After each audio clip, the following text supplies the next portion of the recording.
Are you ready? Oh. Here we go. Hey! End of the season. Woo! Final episode of season 3. ASMR. Listen to that pour. ASMR. Ooh. Oh. Ching ching. I just poured it all over my MacBook. Cheers. Cheers. We did it. You like I did it. I was on 2 episodes. Yeah. I mean, that's almost half. Basically is, yeah. Oh my. Well, let's do it then. Ready? No dirty talk, just podcasts, no turn-ons, so turn me on. By that I mean, this podcast, not interested, so don't date me. Review me, just rate me, like, subscribe, don't date me. Review me, just rate me, like, subscribe, don't date me. Don't date me. Don't date me. Don't date me. Alexa, play the podcast Don't Date Me. Okay, speaking of which, follow us on Instagram at @It'sJamieSparks and Twitter at @It'sJamieSparks. Wait, is it? At @It'sJamieSparks.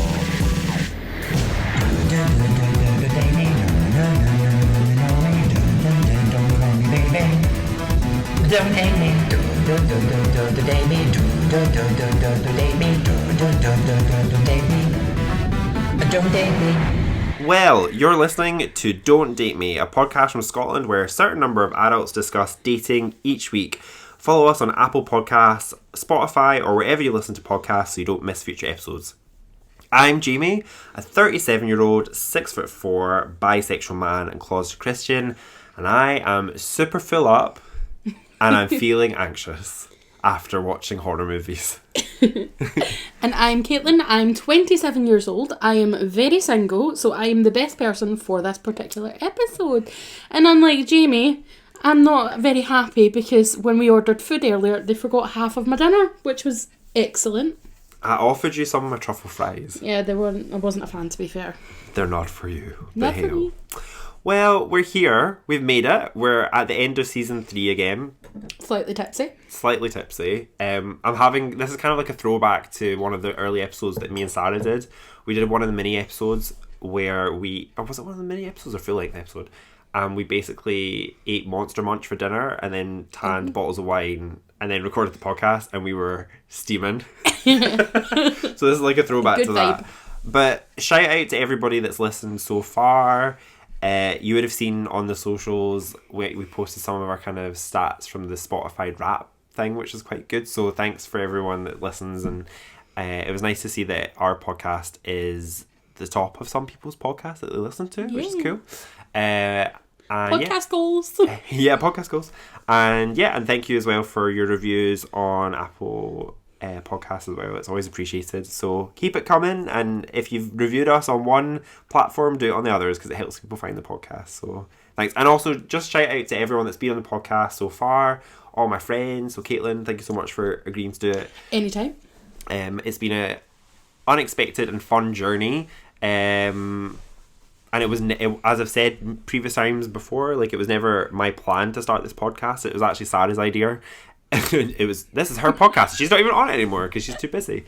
But it's been really fun to hang out with friends, talk about stuff that matters that you might not necessarily always talk about, to be honest. No. And it's been actually really kind of eye-opening as well, like discussing different lifestyles and stuff that I might have not thought of before. And I've learned a lot along the way. So thanks for being part of the journey so far. But let's talk about this week's poll that we've got on our social media, Caitlin. So this week we have a new poll for you to take part in on Twitter or Instagram. Our handle is Don't Date Me Pod. Do you think that non-monogamy is becoming a new normal? Yes or no? Aye or no. So what about you, Caitlin? Is non-monogamy for you? Do you see yourself exploring these other options? Like long term? Well, monogamy currently is not my thing and hasn't been for the last, 7 years or so? So, yeah, I'm definitely of the monogamy is on the back burner at the moment. Interesting. Yeah, I would say it's not like monogamy hasn't been my aim, but it's just never really came about. And as famously we've talked about, you know, my longest relationship is like 2 years. Yeah, it's And longer than I'm mine. like 37. Is it? What's your longest relationship? No. I don't do relationships. So no relationships? No, never like a The long-term thing. Yeah, That's so interesting. never a long-term exclusive thing. But do you dream for that? No. See, I don't know if I do either anymore, which is No, interesting. which is really interesting that you should bring that up, because I want to rewind all the way back to September when I first came on the podcast, and I said that social media and lifestyles these days do not fit around the whole monogamy thing.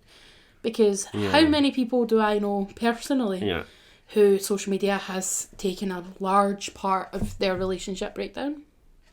Yep. So- And also, even when I think about it, I know so many gay couples that they might not necessarily like be open, but they still like chat on Grindr and stuff like that. Yeah. Which is interesting. Yeah. But yeah, so what we're going to do quickly is we're going to kind of summarize, I guess partly in some ways what we've learned so far in the podcast, but also we're going to unpack a little bit more a new thing that I've only recently learned about. Someone at work said about this, situationships, and I was like, a what now? I'm like, It's just a new name. yeah. It's a classier name. A classier name for basically my life. Yeah. It makes you sound a little bit less like someone who hoe walks bag. the streets. So here are your official, well, according to this podcast, I don't know how official that is, but your official don't date me options that are your alternative to monogamy. Okay, so option number 1 is ethical non-monogamy. Have you heard about this before? No. Well, let me just go at this. Drink time. ASMR. Okay, so ethical non-monogamy is something we actually explored earlier on in season 1 of the podcast. It's basically the practice of taking part in romantic relationships that are not completely exclusive between two people. So it's different for different people. Sometimes for some people there'll be like a season of being a bit more open and kind of exploring other options, but you'll always come back to like your nesting partner, as it were. Right, okay. So just kind of open. Yeah, really. so it's like open for a little bit and then you're like, right, you get back here. But then there's other people that it's consistently open. But the vital component of it is boundaries, trust, and honesty. So there's none of that like behind your back nonsense. It's literally like, hey, I think they're hot. Go for it. Or whatever. Do you know what I mean? Mm-hmm. But then there's also like other aspects of it where some people will want to know what's going on. Yeah. And there'll be other people that don't want to know. Yeah. But it's all very much set in boundaries and stuff, which I think is kind of cool. Yeah. So that's But, like, option 1. In that sense, you are in a committed relationship then, yeah? 1,000%. Yeah. Right, okay. Like you could like own property and like live with them. There's a lot of trust there, isn't there? A yeah. lot of trust. As we've talked about in the podcast previously, like having a mortgage with someone to me is more stress inducing than actually getting married because there's more on the line. Okay, but anyway, that's option number 1. Option number 2, polyamory. Familiar? Yeah, I know about that one. Yeah, so we've explored that on the podcast as well. So we did that in season 1, and we also did a follow-up episode in season 2 where we explored polyamorous breakups, which I'd never even considered as a thing. But yeah, having more than one romantic relationship at a time. And I think the thing that kind of shifted my perception, because I never really thought about it, like I knew it was a thing, but I never really like thought about it deeply. The whole kind of perspective of loving meaningful relationships. And I never really like thought of it like that before. But then when I spoke with polyamorous people, they were like, yes, that is the whole point. It's kind of crazy, isn't it? Like, see, unless you do something like this, or unless you're quite open to other people, you don't really think about these things. Like, let's face it, would your mum know any of this? No. Yeah, because neither would mine. My Yeah, mum would be 'cause- like, what's that? Yeah, because I Tell guess me about it. I think It's a things are generational shifting. thing, Yeah, it's yeah. definitely generational. I think things are shifting for sure. Okay, so that's option number 2. Option number 3 is open. Wide open, baby. Get it open. So that's just an open relationship is an intimate relationship that is sexually non-monogamous. So What's your can I ask a question on this one? Please. How is that different from Non-ethical. Yeah. Oh, sorry. Ethical non-monogamy. yeah? So, well, actually, that's a good point. Because they're very similar. They are very similar, but I guess there's overlap between them both. But ultimately, I think open could be less defined, maybe? As in more so that if you're open, then you're free to do whatever you want. I think so. But yeah. less of the ethical is when it's more ethical, you'd have to tell the person. Maybe, yeah. I think that's probably it. That kind of... Yeah, that sounds right. I just answered my own question. That sounds right. Do you know, it's been that long since we've had to do a correction corner. Although I forget even what our version of that is called, but we used to do correction corner whenever we do something wrong in the previous episode. We've not done it for a long time, but This will be the episode that is alcohol involved. Don't date me. Listen to Faith Me, a podcast for the makers of Don't Date Me, which explores matters of identity through the lens of faith. Why do people put their faith in the unexpected, and how does it shape them? Let's find out. Hey, I'm Jamie, one of the presenters from Don't Date Me. On every episode of the show, for the past 3 seasons, I started every episode by saying that I'm a 6'4" bisexual man and closeted Christian. Obviously it's a bit, and it's supposed to be a bit tongue-in-cheek, but yeah, I'm a Christian. Well, a person of faith. I believe in something. Balancing that with my sexuality has been a challenge over the years, as I'm sure you could imagine. Maybe that's why I find matters of identity, generally speaking, so fascinating. Maybe I'm intrigued by how people form their identities as their struggles mirror my own. Throughout the Don't Date Me podcast, we explored matters of sexual identity, and it was fascinating. But in my new limited edition podcast series, I'm going to explore matters of faith, the cross-sections between personal identity and the things that people believe in, and it's not going to be what you're expecting.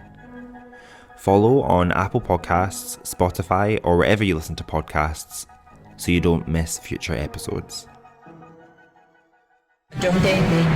The next one is swinging, sometimes called wife swapping, husband swapping, or partner swapping, and is a sexual activity in which both singles and partners are in committed relationships, but sexually engaged with others for recreational purposes. I don't know why I said recreational purposes. Like a big party. But that's kind of like swinging in that sense, the way you've just described it is a little bit different from... Very different from the other ones. Yeah, from... No, I meant like from the way you've just described swinging. Oh. It's different from like the way other people have said, yeah, I'm going to just swing it about. What do you mean? Just put your keys in the bowl on the way in. Is that not what... That's what Yeah, that no, is that now? is what that is, but like there's so many different aspects now. Like I have heard of so many stories about swinging. I didn't even know that this was an actual scene until about 2 years ago. Oh, I can show you the websites. Do you know, I know of the websites. Did I tell you I'm not I on went the undercover? websites. No. So for one of the episodes, for the non-monogamy episode for season 1, I went undercover in inverted commas on a swinging website because I was trying to basically get people to... It was, yeah. I know it. And I was trying to get people to like take part and give us their perspective, and 0 people got in touch. Yeah, because like it's not something that a lot of people want to be known as. Exactly. Like No, but a lot of... I would say, not to be controversial, but I would say a lot of straight people would want to get... Yeah, because of like the conversations and stuff like that. I only found out like the whole relations of the pineapples and do you not know this? Pineapples? Pineapples is apparently a sign of like if you have Being a like a swinger. pineapple, it's a swinger thing. Yeah. Where? So it's pampas. I think is it pampas leaves or pampas grass? Papaya? No, pampas. Hold on, I'll show you. So if you have them where? Like in your... Like in your house, like or something. It's a sign. So you can like wink at people and like point at your fruit bowl. See, that is some heterosexual nonsense. No, that. like this. Here you go. That is what pampas grass is. Oh. You know how when you see them like trees in people's garden? Oh. Apparently this, back in the day, used In to the be a 60s? sign. Like, not even the 60s, because, well, my mum's After that. in her 50s, and she had said to us that, like, when it was mentioned, she was like, oh my god, like, that is a thing, like, they always say that. Because we were talking about it, because someone we know, like, came out and said, yeah, like, they were into this whole swinging thing. And, like, obviously we were talking about it, and my mum had said, Can you Google that and see if that's actually true? what, the pampas thing? Yeah, because to be honest with that, in some ways isn't surprising, because if you think about it, a lot of queer culture, they have all the coding and stuff like that. So they used to have like handkerchiefs in different colours and different pockets and stuff to mean different kinks and things like that. Right, ready? Yeah. So, according to Google, pampas grass was most associated with swingers, as having them grow outside the porch was an indicator of sexual liberation and curiosity, and was an invitation of such. Unsurprisingly, then infamous connotations of the plant saw pampas grass rapidly fall out in favour among those outside the swinging community. Oh wow. See, I didn't make it up. I was at first the split second I was thinking that was some nonsense, but that's. Do you know what? Like, each to their own. You gotta Yeah. do what you gotta do. Yeah. That- So I'm never so gonna now, look at that. yeah, exactly. You're never going to go by someone's house without going, oh. Okay. I wonder if they planted that themselves, so they moved in. Next on the list of options is unicorn, a person who joins a couple as their third partner for sex or even something more committed. What's your thoughts? So this is actually put to me a different way, in the sense of, it was actually put to me like originally through the whole swinging thing, and the person explained like, oh yeah, I'm a unicorn, Ah, okay. but they didn't explain. They didn't say what it was. Yeah, no, they said that was what it was and things like that. However, it's now came to light with research and things like that a unicorn's a different term Oh, right, okay. within the swinging. Oh, really? Yeah. Why? You explained it to me earlier a little bit in the car by accident. Well, Well, when you said about it being a single person who joins couples, yeah. but doesn't like kind of actively go out and swing themselves, True. which is how it was put across to me.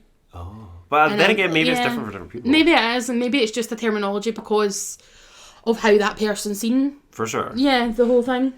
Well, I find that one interesting because I would say that I'm in some ways that, but didn't know I was that. That's An funny. accidental unicorn. And I'm an accidental unicorn. Okay, and another one we've got, so our second last option is don't ask, don't tell relationships, which is one where both partners have permission to be involved with other people but have agreed not to share information for those activities. Extracurricular. Extracurricular. Extra, read all about it. How do we No, feel don't about read that all one? about it. Well, I think that if you don't But know about sidebar, it, we're not judging someone's lifestyle. no, We're just saying not at how all. we engage with it. No, completely. My opinion. Yeah. I'm not judging other Oh, no, people. no. You do what you do. Yeah. You boo. Whoever Right. makes you happy. Exactly. Who am I to sit here and judge? Because everyone. Who am I? Who am I to judge? Have you seen my lifestyle? No, with the whole, for me, that would be more of the, unless you completely have it up front Yeah. and you have that discussion at the very beginning, to me that would just say one of you started playing away and the other went, right, okay, let's do it. That was Yeah. how I would see that, unless it was done up front.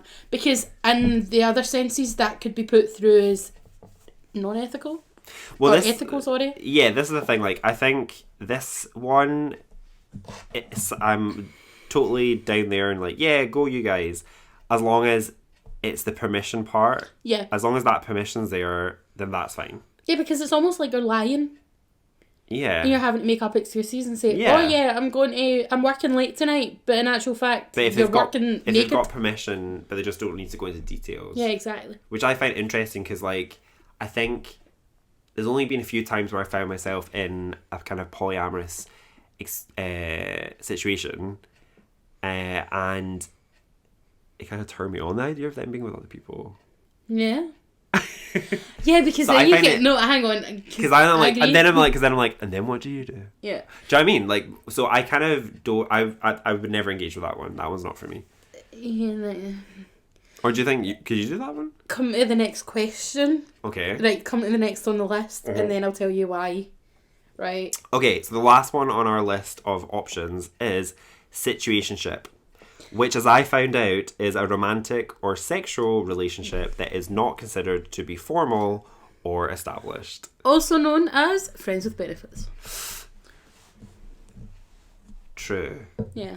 Now, here's the thing. I think it's interesting, the whole friends with benefit concept, because sometimes you're not really friends. Yeah. So, like... Oh, I know, Jamie. So that's why I find... Because I don't treat my friends like that. Do you not? Well, some of them do. But... Exactly. But- some of the best relationships start out as you not being friends. Yeah. And you've heard of pillow talk, right? Yeah. Pillow talk makes you friends. Yeah, I guess so. Well, let's chat about situationships then. In interviews with 150 undergraduate students during the 2020 to 2021 academic year, Lisa Wade, Associate Professor of Sociology at Tulane University, US, observed that Gen Z are more reluctant to define the relationship or even admit to wanting a relationship to progress. Interesting. So we'll share the reference to that in the show notes. So, does that surprise you? No. Doesn't surprise me either. Doesn't surprise me. And we established before that because I had to ask you Yeah. what I was. And as a millennium, I think there's a bit of As a millennial. a millennial. I am a millennial. I am millennium. Okay, so as a millennial, I would agree with that. Yeah. And I've actually said, and I'm sure I said it on the last time I was on the podcast as well, about the fact that there's a lot of people my age that I have said before, and I'll say it every time till I'm blue in the face. Yeah. If you're not in a relationship before you're like the age of 20, a lot of the time I just don't think it's going to work. What, that you're going to find one? Yeah. Oh, wow. Until like, maybe until you're older, but then again you're 37. I'm joking. How rude. How dare you? No, it's true. That's the wine coming out. Don't date me. Access Parkour is Scotland's leading provider for parkour and movement classes across Edinburgh and Scotland. They create non-competitive physical spaces that allow people to develop the skills they need to overcome physical and mental barriers. All their coaches are friendly, experienced and qualified through 2 major parkour qualification providers. Their coaches are also first aid trained and personally selected and approved by Access Parkour for their high standards of teaching. They also have classes for everyone. Kids classes for ages between 8 to 16 years, adult single sessions or longer monthly programs, and they even offer concession rates for those who are running on a tight budget, keeping the sport accessible. To book a session or for more information, visit their website, accessparkour.com. And head to their Instagram or Facebook pages to learn more about their work and to see them in action. Challenge yourself and succeed in the challenges you face with Access Parkour.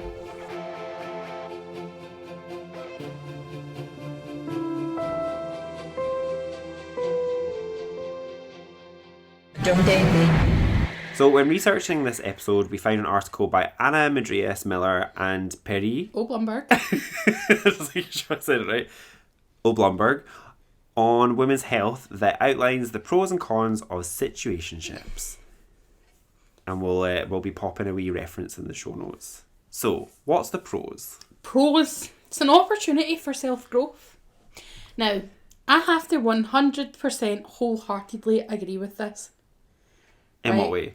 Oh, and Let's unpack how a situationship could be an opportunity for self-growth. Okay, actually, hang on. We should now mention, actually, that my whole dating aspect has been of situationships.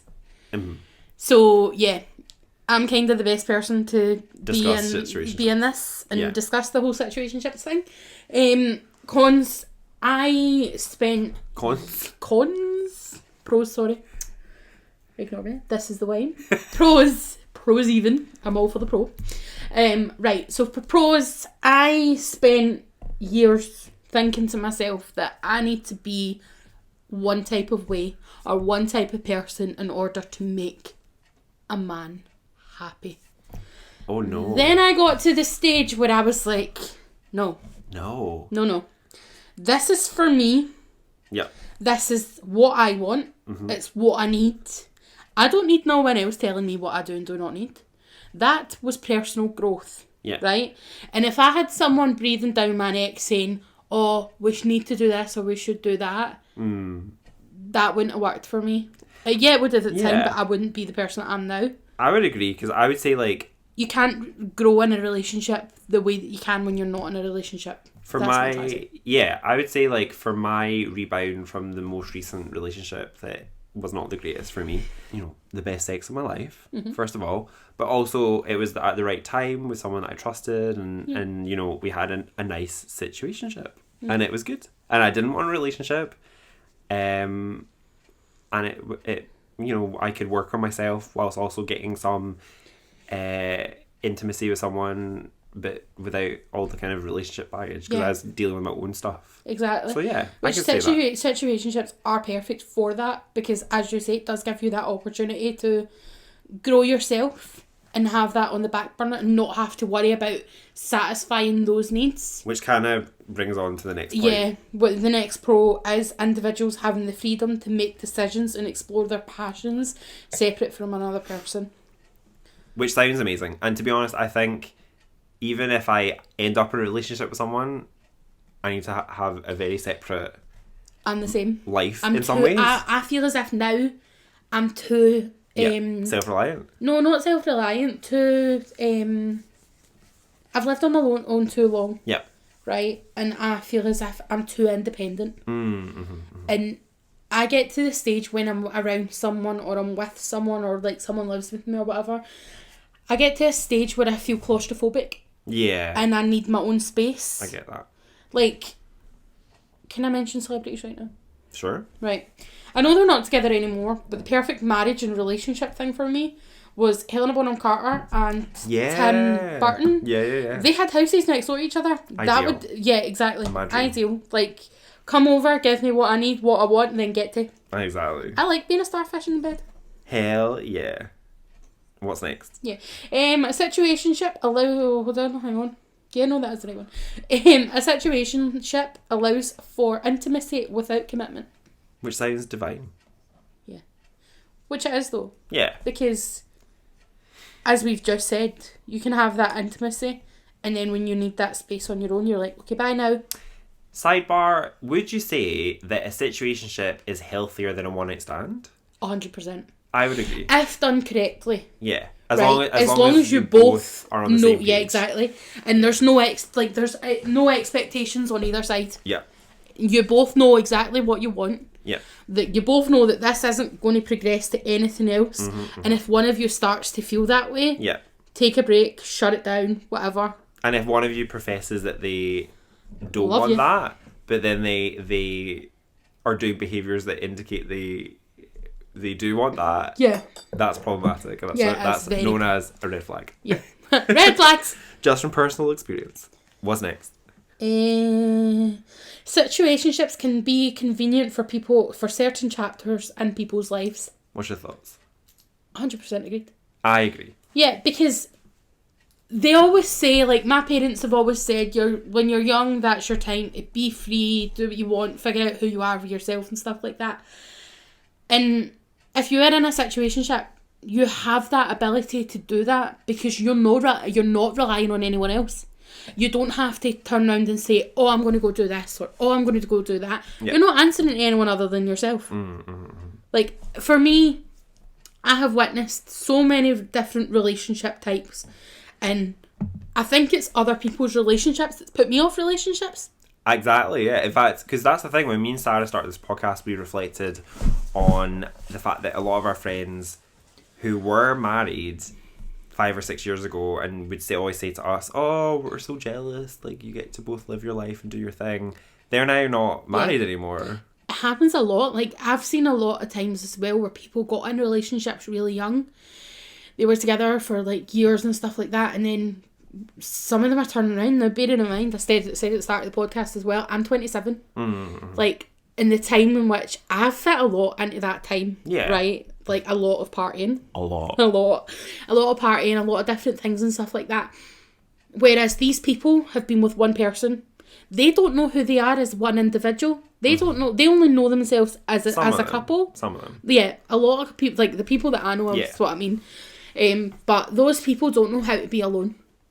And I think my issue a lot of the time is I don't know how to be, with someone. Yeah. So. Well, there we go. That's the pros. Okay, so the cons. My pro turned into a con there. Did you see that? Yeah. So, individuals in a situationship don't get consistent, stable support. That's not true. I'd have to disagree with that. No, but in some situationships. In some situations. Yeah. I would say in an unhealthy situationship, that's the case. Or can be the case. Yeah. Because... unhealthy. Because you shouldn't be... Right, essentially what? You shouldn't be with someone who is not supportive. Oh, yeah. And who's not going to, like... If you're having a bad, like, time, who's not going to be there and understand you...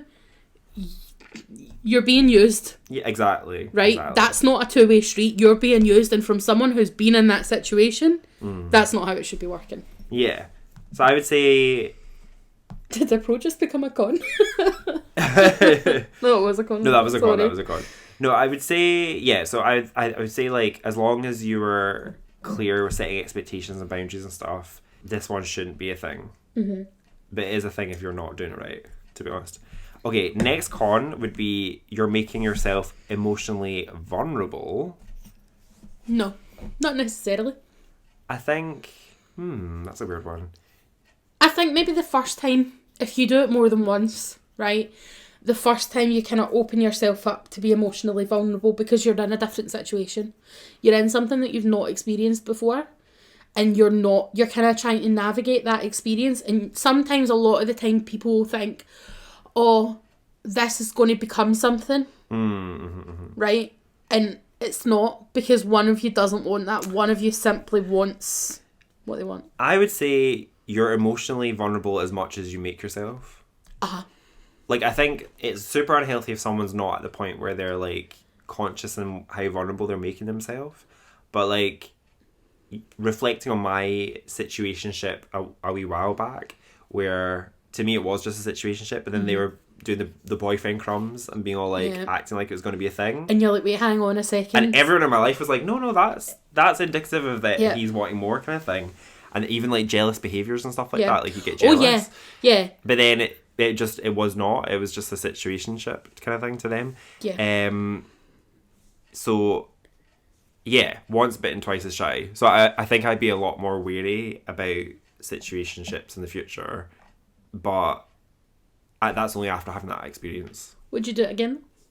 Would I do a situationship again? Yeah. Yeah. Well, I did that really for my rebound, didn't I? Yeah. So yeah. Okay, another con. Everything feels so ambiguous. Yeah, I can see that, to be fair. I would say again, if you're doing it wrong. Yeah, if you're doing it wrong. If you're not setting boundaries or saying... Sometimes it takes some time to learn where you want to be in your situationship. And other times you go into that situationship and know exactly where you want to be. Yeah. For instance, the first situationship I had, it started off really toxic. Like, really toxic. Because I don't think either of us knew what we wanted. Yeah. And then it was kind of a learning curve for both of us.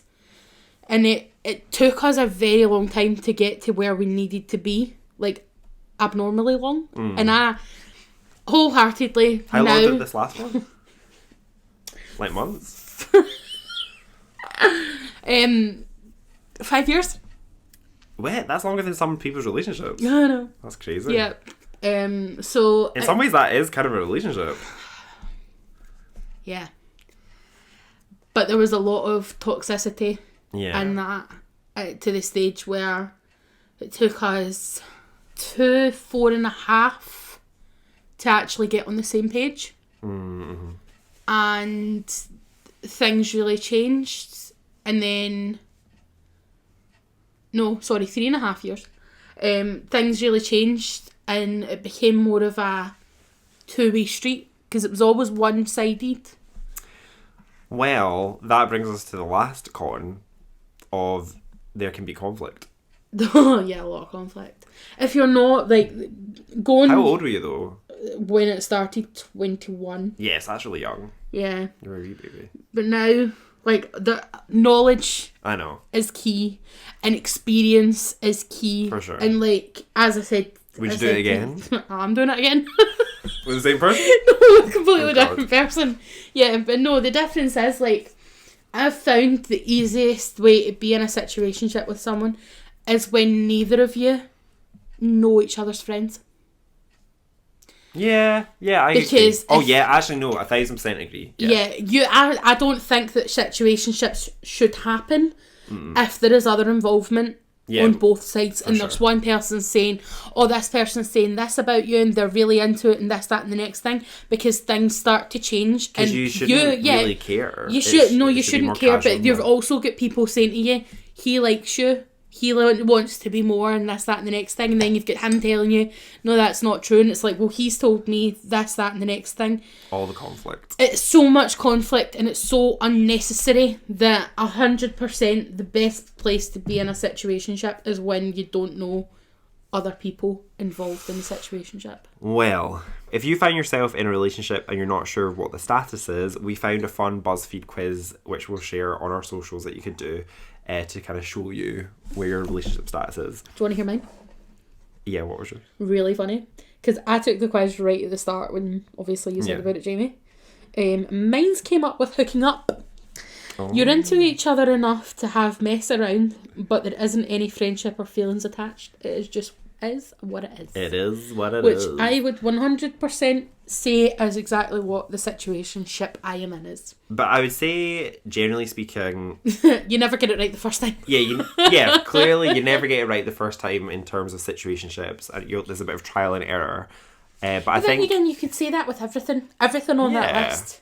Like, there's a lot of exploration to do. exploration to do. There's a lot of trust that has to be in relationships in order to open up your relationship. A lot of trust. Yeah. And it's one of those ones where you kind of have to question if both of you are ready for that and if both of you are mature enough for that. So yeah, communication is key. And then I think the other thing that I would say is my takeaways is that I just honestly, it'll be so interesting in like 10 years time to listen back to these podcasts because I literally have zero idea where I'm at. You'll be married with kids or I know, something. I'll probably 10 be years like, oh. heterosexual. No, but like I just, because even when I look at this list, like I can see benefits to all of the options. Yeah.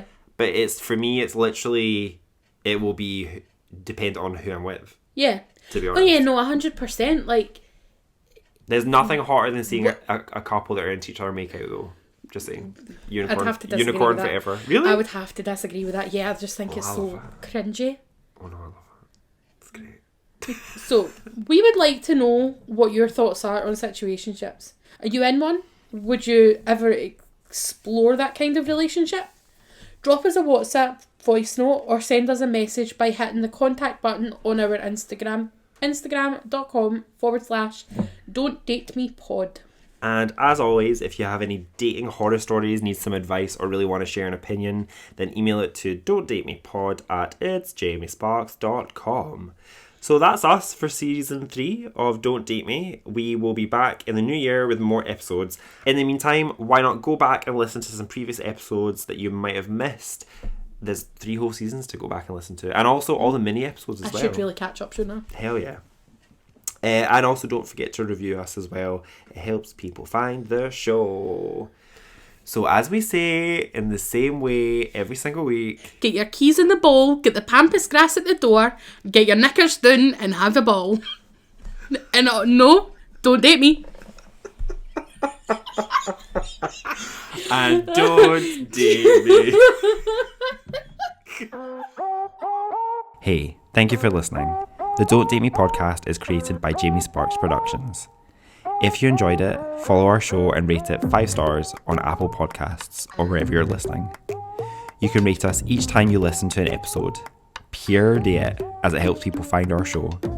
Keep in touch by dropping us an email at don'tdatemepod@itsjamiesparks.com and follow us on Twitter or Instagram at don'tdatemepod. If you love what we're doing, please consider donating to UNICEF to aid the people of Ukraine. Recently, our listeners raised £410 after gift matching. You can find the link in the show notes. See you on the next episode.